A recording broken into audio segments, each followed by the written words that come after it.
السلام علیکم ګرانو مینوالو، امید لرم چې روغ جوړ به وئ او د ژوند په مزو کې به وئ. مرګرو نوي ویډیو کې درته هرکلی وایم. مرګرو ډېره افسوسناکه دردناکه واقعه چې پرون مخې ته راغلې وه چې د پېښور سره تعلق لرونکي خواجه سرا نن و چې ډېر زیات په بېدردۍ سره چا قتل کړی و. دغه حقیقت پولیس راښکاره کړو چې دا چا قتل کړی دی او ولې قتل. نو مرګرو مکمل معلومات در سره په دې ویډیو کې شریکوم. زموږ ویډیو در سره پوره وګورئ چې مکمل معلومات. مرګرو که دې نه مخکې که تاسو زموږ په چینل نه وئ نو زموږ چینل در سره ضرور سبسکرایب کړئ چې زموږ کومه نوې ویډیو راځي چې هغه تاسو ته زر تر زره دررسي. او د دې سره د ټلۍ نشانه مو ووایئ چې تاسو د تازه معلومات نه زر تر زره خبرېږئ. مرګرو ډېره افسوسناکه دردناکه واقعه چې کومه مخې ته راغلې دی د پېښور سره تعلق لرونکي خواجه سرا چې یو ثوابۍ ته یو پروګرام ته لاړو چې د ثوابۍ نه یو پروګرام نه راتلو نو په لیرې کې په ډزې وشوې چې هغې کې دا ډېر زیات او زخمی حالت کې به هسپتال ته وړو. خو دا حالات ډېر زیات خراب و او دا ویل کېږي چې دی په یو اکسلای کې را روان و د ثوابۍ نه چې دی کله پروګرام ختم کړو نو هلته کې یو کس د سره لانجه وکړه او ده ته یې ویل چې زه به تا سره ګورم چې په هغې کې ده ورته ویل چې ته زما هېڅ هم نشي کولی. خو چونکې هغه هلک بدماش و او په نشي کې و د هغې نه بعد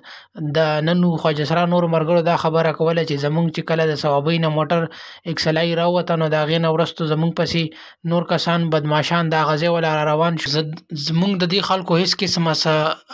پروا ونه کړه او موږ په خپلې لارې را روان وو. نو زموږ چې کله د روډ نه او د کلي نه سایډ ته شو نو په دغه ځای کې زموږ نه دا گاډی مخکې شو او موږ ته یې وویل چې تاسو سایډ ته ودرئ. چې کله موږ گاډی وروسته ودرولو نو د نن چې کوم خواجه سرا و ده ته یې وویل چې تا زموږ سره په تماشې کې بدماشي ولې کوله چې د هغې نه بعد ده ورسره لاس واچولو چې هغې نه بعد یو کس د ګاډي نه راووتل او په ننو باندې نن خواجه سرا باندې ډزې وکړې چې د هغې نه بعد هغه ډېر زیات زخمي شو او د دې کې دا دوه ډزه په سینې ولګېدو او یو په خپې ولګېدو او ډېر زیات زخمي شو. د هغې نه بعد هغه چې کومو کسانو په ده ډزې وکړې هغه ځای نه وتښتېدل او بیا د هغې نه بعد مونږ نن خواجه سرا په ګاډي کې واچول او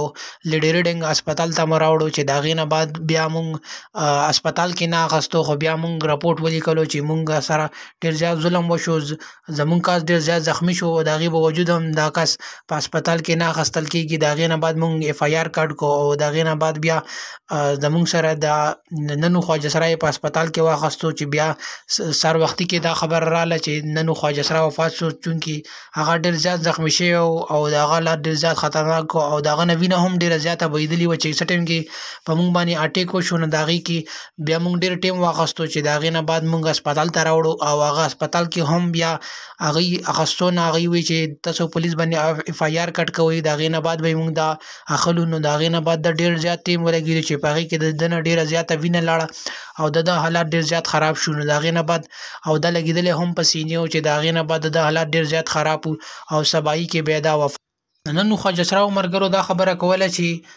د پولیس هم د دې خلکو سره ملګرتیا وه او میلاو شوي وو ځکه چې زموږ باندې چې کله اټیک وشو د هغې نه بعد پولیس موږ ته هېڅ قسمه ریسپانس رانه کړو، نه د موږ نه تپوس وکړو چې آیا تاسو سره دا واقعه څنګه وشوه. او موږ چې کله هسپتال ته راوړلو نو د هغې نه بعد ډېر ټایم بعد بیا موږ پسې پولیس راغلو او زموږ نه د معلومات وکړو چې آیا تاسو سره څنګه واقعه وشوه. د هغې نه پهله پولیس هېڅ قسمه معلومات ونه کړو، حالانکې د پولیس ته هم پکار وه چې آیا زموږ سره دومره غټ ظلم زیاتی وشو چې زموږ سره یو کس باندې حمله وشوه او قتل کړلی شو او پولیس هېڅ قسمه اکشن وانه اخیستو. نو د دې نه دا ثابت کېږي چې د پولیس هم د دو خلکو سره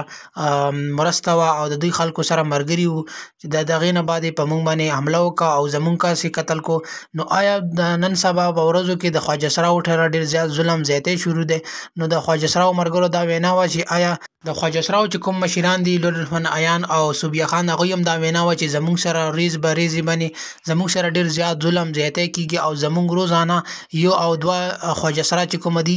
شهیده کېږي او حکومت موږ ته نوکري نه راکوي چې زموږ چې کوم فیلډ دی کوم چې موږ ډانسینګ کوو په هغې نه هم موږ منې کوي او ریز تر ریزه زموږ سره دومره ظلم زیاتی کېږي او زموږ نه یو او دوه زموږ ملګري جدا کېږي چې هغه زموږ د زړه ټوکړې دي. نو د خلک زموږ سره ولې دومره ظلم کوي دی نه خو موږ هېڅ قسمه څه نه دي غوښتي چې د دومره غټ ظلم زموږ سره کوي چې زموږ د یو د زړه ټوکړه زموږ نه جدا کوي. صوبیا خان دا هم ویلي چې زموږ د حکومت نه هم دا درخواست دی چې آیا زمونږ د منسټرانو او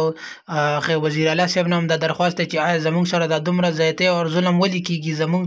سره به دا ټول عمر دا دومره ظلم زیاتی کېږي که آیا موږ ته به کله انصاف میلاو شي. او زمونږ د حکومت نه دا او د پولیس نه دا دعوه ده چې زمونږ دشمن دی موږ ته زر تر زره ګرفتار کړی شي چې آیا زمونږ سره دا دومره زیاتی او چا وکړو چې زمونږ یو خوږ ملګری نن خواجه سرای هغه یې قتل کړو. بیا خان د دې نه بعد بیا د ننو جنازه په پېښور کې ادا کا او په پېښور کې او په جنازې کې ګڼ شمېر خواجه سرای چې کوم